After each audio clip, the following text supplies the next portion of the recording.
Okay, I'm Chris Busby. I'm going to talk to you a little bit about the attacks that have been coming at me. There's a sort of global tsunami of attacks on Chris Busby that started last week with George Monbiot in The Guardian.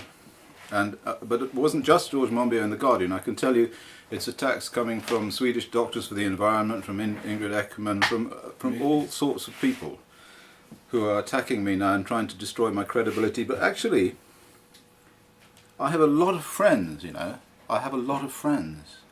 And I'm in the offices of the Swedish anti-nuclear movement here, which is why you can see all of these things.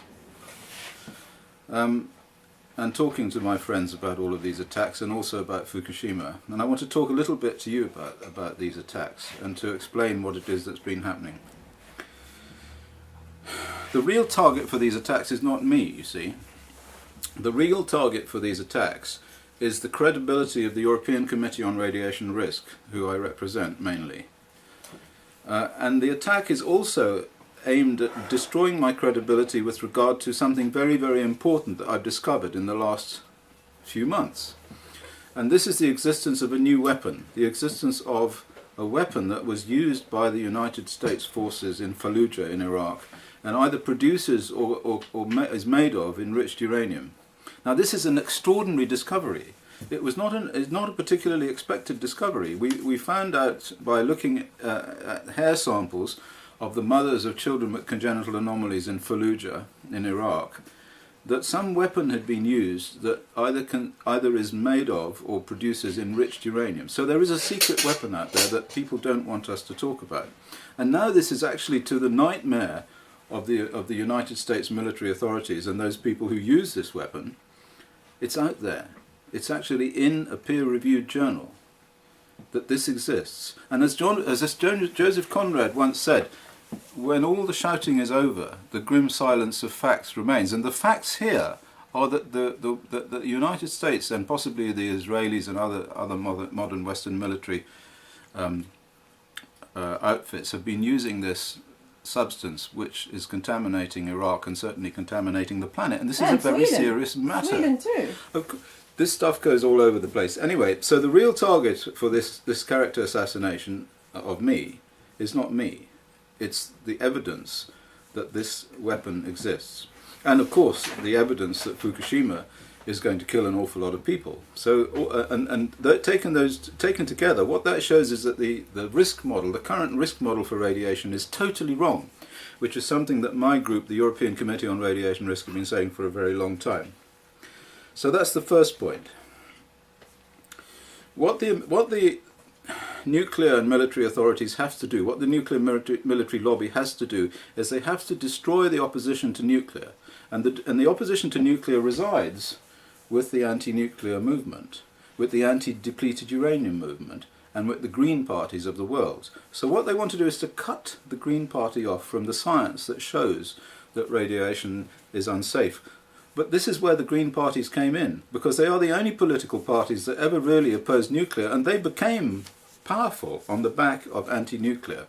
This is where they came from. And if they leave anti-nuclear, if they move away from it, if they believe these attacks and they allow themselves to be confused by the attacks on the science that shows that they're right, then they will go nowhere. They will end up as worthless parties along with a lot of other worthless parties that will just produce the same mess that we are in at the moment.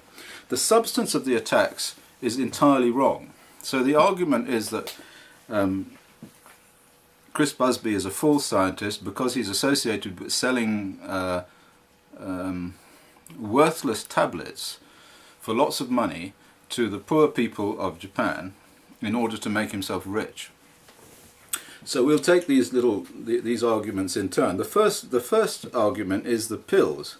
Now, what I have suggested, and I suggested it some time ago, is that you can block the access of strontium-90 and uranium, which are the worst isotopes, worst nuclides coming from Fukushima.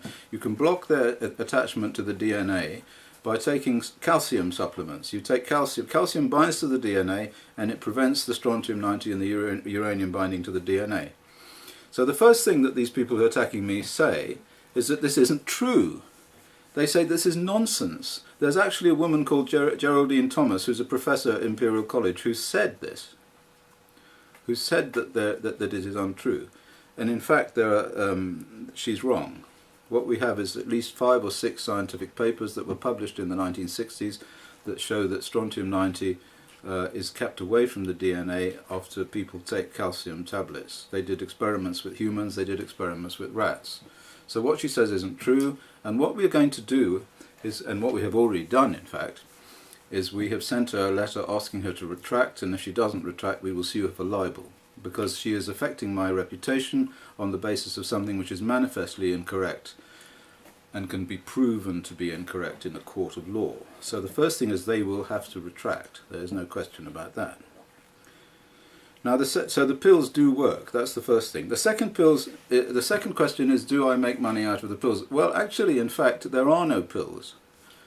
And the reason that there are no pills is because as soon as this guy, my colleague, well, not colleague, but a businessman in Japan called James Ryan, started to consider making these pills, he was attacked on all sides. He was attacked by the Japanese government. He was refused permission to import the pills into Japan. He wasn't able to make an organization, the Chris Busby Foundation for the Children of Fukushima. He couldn't make it because nobody would join with him as directors on the board of this new company because they were all frightened. And he received all sorts of death threats. So actually no pills were made, no money has passed hands. I've certainly not received any money, and it was never intended that I should receive money.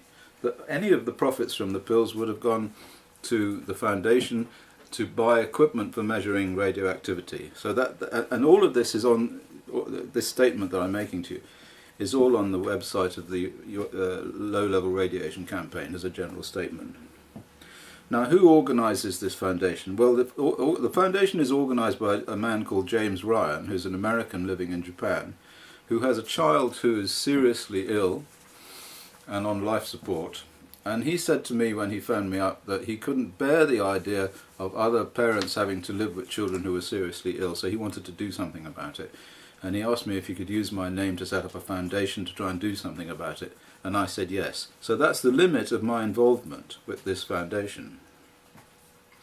Then as far as making measurements on material and on samples that are being sent from Japan, no samples have been sent from Japan. The idea was to set up a laboratory, the Busby Laboratory in Japan. I was going to advise them on what equipment to get, and they were going to make independent measurements in Japan of the concentrations of radionuclides in various substances that were being brought in. So that's about it. As far as this whole situation is concerned, we are going to take some kind of libel action against Imperial College and against the people who advised George Monbiot incorrectly with regard to these statements about whether the pills are whether they work or whether they don't work. And one other statement that was made is that cesium, the cesium released from the nuclear power station, I said that it caused heart attacks in children, and there was a statement made by a Japanese scientist, member of the ICRP, that this was nonsense. But actually there's also plenty of evidence that cesium binds to heart muscles in children and causes heart attacks, and it's all in the scientific literature. So that's all that I have to say about this, and thank you very much for listening. Watch this space. You will find the consequences of our attacks on the Guardian newspaper and on the people who are attacking us quite entertaining. Thank you.